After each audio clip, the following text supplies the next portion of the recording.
शेर ड्रामा के आने वाले एपिसोड बहुत ही ज़्यादा कमाल के और इंटरेस्टिंग होने वाले हैं। आने वाले एपिसोड में आप लोगों को ये सब देखने को मिलने वाला है, जिसकी प्रेडिक्शन मैंने आप लोगों को लास्ट वीडियो में बताई थी कि जैसा यानी कि होने वाला है उसी तरह की यानी कि प्रेडिक्शन आप लोगों को मैंने दी थी। अब उसी तरह से यानी कि सारा का सारा सेटअप हो चुका है और सब का सब वैसे ही होना स्टार्ट हो गया। जैसा कि आप सबको पता है, यहाँ पर आतिफ को पुलिस ने पकड़ लिया और दूसरी तरफ यहाँ पर जो है ना फहद की तो शामत आने ही वाली है, क्योंकि यहाँ पर जो है ना अब उसकी जान खतरे में ही है। क्योंकि यहाँ पर जो है शेर जब घर आ रहा होता है तो यहाँ पर जो है ना फहद जो है ना महरूज से कह रहा होता है कि तुम इस शादी से इनकार कर दो वरना मैं तुम्हारी वीडियोस वगैरह वायरल कर दूंगा। तो जब ये बातें शेर सुनता है तो शेर यहाँ पर गुस्से में आता है और उसको पकड़ लेता है और जो है ना उसकी गर्दन दबोच लेता है। तो सब घर वाले उसे जो है ना जो फहद है उसको उसकी चुंगल से छुड़वा लेते हैं, लेकिन यहाँ पर बदज़मान गुस्से में आता है और वो शेर को मारने की कोशिश करता है। तो शेर उसका हाथ भी पकड़ लेता है, यानी कि शेर तो बिल्कुल बेकाबू सा आप लोगों को देखने को मिलने वाला है इस आने वाले एपिसोड में। तो यहाँ पर सब घर वाले जो है शेर को पकड़े हुए होते हैं, जैसे कि एक शेर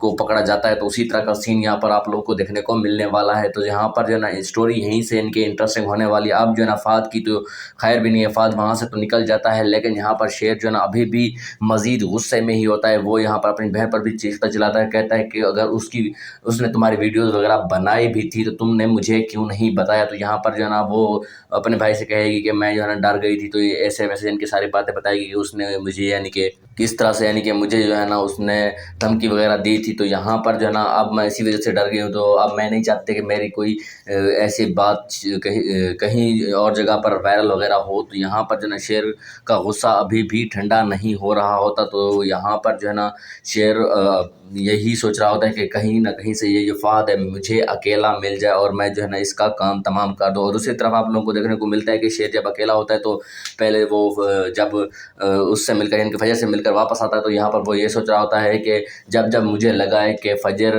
और मेरी दूरियां यानी कि दूर ख़त्म हो रही हैं, तो यहाँ पर कोई ना कोई ऐसा काम ज़रूर हो जाता है जिसमें जो है ना यानी कि कोई ना कोई ऐसी बात फजर ज़रूर कर देती है जिसकी वजह से मुझे ये फील भी नहीं होने लगता कि वो मेरे साथ है या नहीं। क्योंकि यहाँ पर जो है थोड़ा सा रूडली बात करने लग जाती है, क्योंकि वो अपने बाप की बारे में कहती है कि वो अपने बाप को नहीं छोड़ सकती। वो यानी कि शेर से मोहब्बत करती है लेकिन वो उसे अपना नहीं सकती है, ऐसी बातें करते हैं। वो अपने माँ के सामने यानी कि ऐसी बातें कर रहा होता है। तो यहाँ पर जो शेर की माँ है वो यहाँ पर उसे समझाते हुए कहती है कि वो अपने अच्छे बाप की अच्छी बेटी है, तो वो यहाँ पर अपने बाप का ही साथ देगी। तो ये बिल्कुल बहुत ही ज़्यादा अच्छी बात है, क्योंकि वो अपने बाप से बहुत ज़्यादा मोहब्बत करती है। तो यहाँ पर जो है ना आप लोगों को क्या लगता है कि जो फहद है उसकी जान अब बच पाएगी या नहीं, क्योंकि उसने कारनामा तो बहुत बड़ा किया है और शेर भी उसे नहीं छोड़ने वाला। तो आप लोगों को क्या लगता है कि आने वाले एपिसोड में क्या होने वाला है, इस बारे में आप कमेंट में ज़रूर बताइएगा। और अगर आप हमारे चैनल पर नए हैं तो चैनल को भी ज़रूर सब्सक्राइब कीजिएगा।